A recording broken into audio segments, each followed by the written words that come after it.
All right, so we're diving deep into Sufism today. Oh, cool. Yeah. And we're working with these excerpts that you shared from The Secret by Osho. Okay. And just to set the scene for our listeners, I think it would be helpful to kind of start with like a broad overview of what Sufism is all about. What are the key principles? Absolutely. What's the goal of the Sufi path?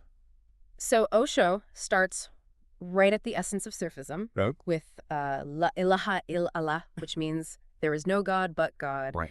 But there's a little twist here. Oh. It's not about a God out there somewhere. It's saying God is existence itself.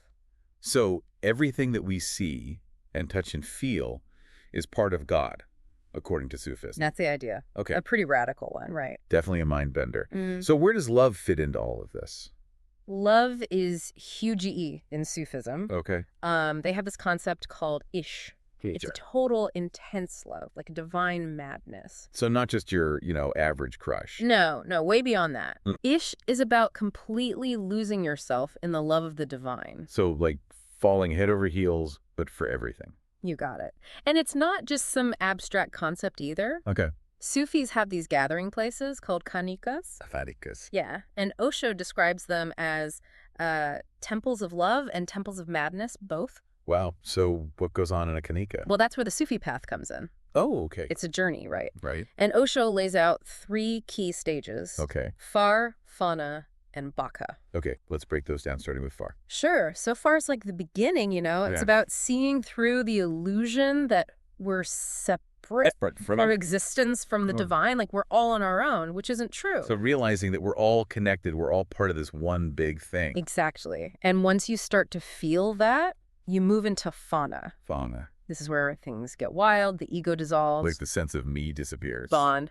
Imagine a dewdrop merging with the ocean, loses its individual form, becomes part of something massive. So you're not bound by that limited sense of self anymore. Nope. And then from that emptiness of fana, you reach baka. Baka, okay. My brain is starting to melt a little. Yeah, it's a big concept. What happens in baka? It's like being reborn, but not as you were before. You're reborn as existence. You become one with it. That's a powerful image. It's the culmination of the Sufi journey. But it also sounds incredibly challenging. I mean, how do you navigate these stages? Do you just, sit around meditating? That's where the Sufi master comes in. Oh, right. Like you wouldn't go on a dangerous trek without a guide. True. They know the way, help you avoid the pitfalls. Right. The Sufi master sees your potential, your path. Okay. And they use all sorts of methods to wake you up to who you really are. So it's a pretty intense relationship. Oh, it can be. Okay. But it's transformative. Right. Osho says the master helps to dissolve the ego. Those layers of stuff that block us from experiencing our true nature. But it's not all sunshine and roses, is it? I mean, there are obstacles on this path. Absolutely. And some of them are surprising. Like what? Well, think about, religious figures or practices. You might have a deep respect for them. But Osho suggests clinging to these things, even with good intentions, can create a barrier. Between you and the divine. Exactly. So they become like a substitute for the real thing. Yeah, like you're so full of food, you can't take another bite. You might think you're hungry for more knowledge or practices, but... You get to digest what you've already consumed. You got it. Make space for something new. Exactly. What's interesting is that Osho doesn't just stop at, religious figures. Oh, no. He also mentions things like organized religion, politics, social norms. He's onto something big there. Yeah. All these structures we create, they can contribute to a false sense of self. So we become so identified with, our roles in society, our beliefs. Our opinions. Exactly. Yeah. And Osho says this false self, the ego, it's the ultimate obstacle on the Sufi path. Wow. A source of suffering that we need to become aware of. So just to recap for a sec, the Sufi path, as Osho describes it, is about dissolving the ego, merging with the divine through this intense love, ishq, and navigating these stages, farkar, fana, and baka. That's it. But he also throws in these curveballs, right? Suggesting that even good things can become obstacles. Yeah. And all these societal structures contribute to this false sense of self, which we need to shed. It's a mystical path for sure, challenging how we usually think. Yeah. And we're just getting started. There's so much more to discover. Well, I'm definitely intrigued. Let's keep digging. What else does Osho have to say about this wild ride? Well, one thing that struck me is how Osho connects these Sufi ideas to like everyday stuff. Yeah. He tells the story about a lawyer tricking a farmer into settling a lawsuit. And later the farmer's like, what was the point? The cow came home on its own. They went through all that for nothing. Exactly. It's funny, but Osho uses it to show how we create our own suffering. By clinging to illusions. Yeah, getting all worked up over things that don't even matter. So true. We miss the simple truth staring us in the face. Right. And Osho says these structures, society, the need to fit in, all that, it leads to fear and greed, which keeps us trapped. So we're always chasing after things we think will make us happy. But they don't, because we're looking in the wrong place. Like trying to quench your thirst with salt water. Exactly. Seems satisfying at first, but just makes you thirstier. So how do we break free from this cycle of suffering? Osho says, awareness.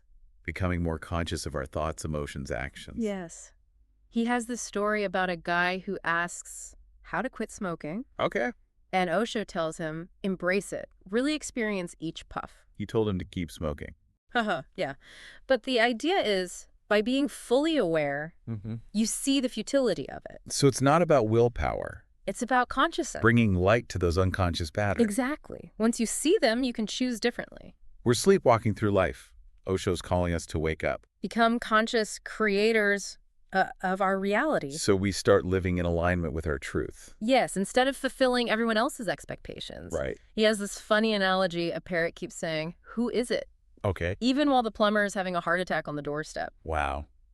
We get so stuck in our routines. We miss what's actually happening. It's a reminder to question everything. Not just accept things blindly. We have the power to choose how we respond. So awareness of thoughts, emotions, actions, choices, the impact of it all. Absolutely. And Osho calls this process of awakening sannyas. I've heard that term, but what does it actually mean? It's not about becoming a monk. It's about renouncing the ego.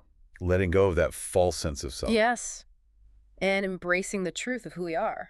Shedding those layers of conditioning, limiting beliefs. Exactly. And when you do that, you tap into freedom and joy. It's always been there, just hidden. Exactly. So we've covered a lot. Ego, awareness, authenticity, sannyas. Feels like we're getting to the heart of Osho's teachings. Yeah, we're getting there. But I want to explore this idea of freedom more. Okay. What does real freedom look like in Sufism? Osho talks about 3 types of freedom. Oh, wow. First, freedom from, like politicians fighting the status quo. Okay. Often driven by ego, desire for power. Their freedom is defined by what they're against. Yeah, not true liberation. Still duality. Then there's freedom for, like, artists, poets, dancers. Expressing themselves creatively. Yes. Pursuing a passion, creating something meaningful. More inward focused. Exactly. And lastly, freedom for its own sake. Okay. This is the realm of the sannyasin, the spiritual seeker. What's that like? It goes beyond the other two. It's about liberation from the self. So you're free from the limitations of ego. Yes. You're just free. Pure awareness, pure consciousness. No attachments, no aversions. Being fully present. Osho calls this the ultimate freedom. He does. But how do we get there? What are the steps? Osho says it starts with letting go of everything we think we know. Questioning our assumptions, being open to new perspectives. Exactly. He talks about the dangers of clinging to beliefs. Whether they're religious, political, or social. Trust your own inner experience. Realizing that truth isn't something we grasp with our minds. It's something we experience directly through our hearts. Through our bodies, our very being. Yes. He tells the story about a guy who wants to prove reincarnation scientifically. Oh, wait. And Osho just laughs. The guy's already decided what he wants to prove. He's closed off to anything beyond his own understanding. Exactly. We get so attached to being right, we miss the point. We forget to actually live. Osho wants us to approach life with curiosity, openness. Letting go of fixed ideas, embracing the mystery. Like children again, exploring with fresh eyes. Filled with wonder, no longer needing to control everything. Just open to what is. And in that openness, that surrender, we find true freedom. A freedom beyond anything we could have imagined. This is really resonating with me. Good. But what about the role of the master in all this? Right. You said they're like a guide, but how does that relationship work? A true master won't just give you answers. They'll challenge you to think for yourself. So they're not giving you a map to enlightenment. No, they're helping you create your own WN map. To navigate your own being. Yes. There's this story about a disciple asking for advice. And the master warns him the instructions will go against his preferences. Even if he thinks those preferences are good. Even then. So it's not about seeking comfort from the master. It's about being challenged, stretched. They're holding up a mirror, showing us our blind spots. Exactly. They're not trying to change us, but help us see ourselves.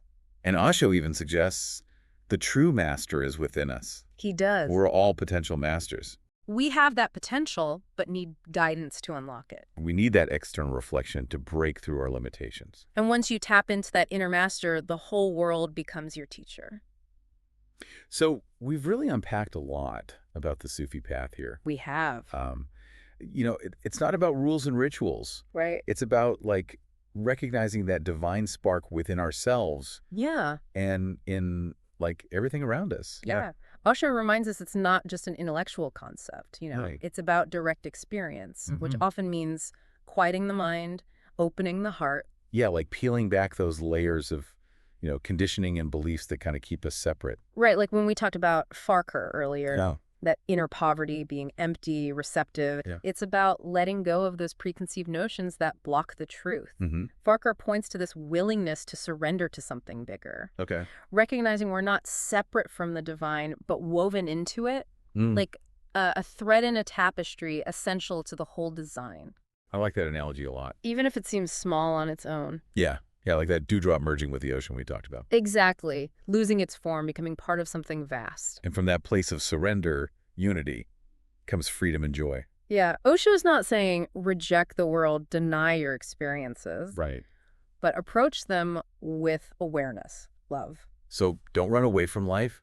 Transform how you relate to it. Yeah. See the divine in everything, the mundane, the magnificent. And this transformation, it requires letting go of that ego grip. Those limitations we put on ourselves. Embracing our true nature, which is limitless. Limitless, exactly. It reminds me of that story about Bayezid, the Sufi mystic. Oh, yeah. Who spent like 12 years sitting in silence with his master. Wow. And through that surrender, that emptying, he found enlightenment. It shows that sometimes it's not about striving, seeking. Right. But letting go, being guided by something bigger. So as we wrap up this deep dive into Osho's The Secret, what are the key takeaways for our listeners? What can they do with this? Osho's teachings, they offer an invitation, a challenge even, to wake up to who we truly are. He says, question your assumptions, shed limiting beliefs, embrace the mystery. It's a reminder that the divine isn't some far-off thing. Right. It's in every breath, every experience, every moment. Just got to tune in. And we do that through awareness, surrender, love. Yes. That's how we tap into that freedom, that joy. One last thought to ponder. Okay. What does it mean to stain your prayer carpet with wine in your life? Oh, that's a good one. What are you clinging to that blocks you from the present moment? Think about that, folks, and keep exploring these Sufi teachings. It's a path of transformation, of awakening to our true selves and how everything's connected. It is. And remember what Osho said, the journey's not about the destination. Right. It's about embracing each step. Finding the divine in the ordinary, the extraordinary in the everyday. Absolutely. Thanks for joining us on this deep dive.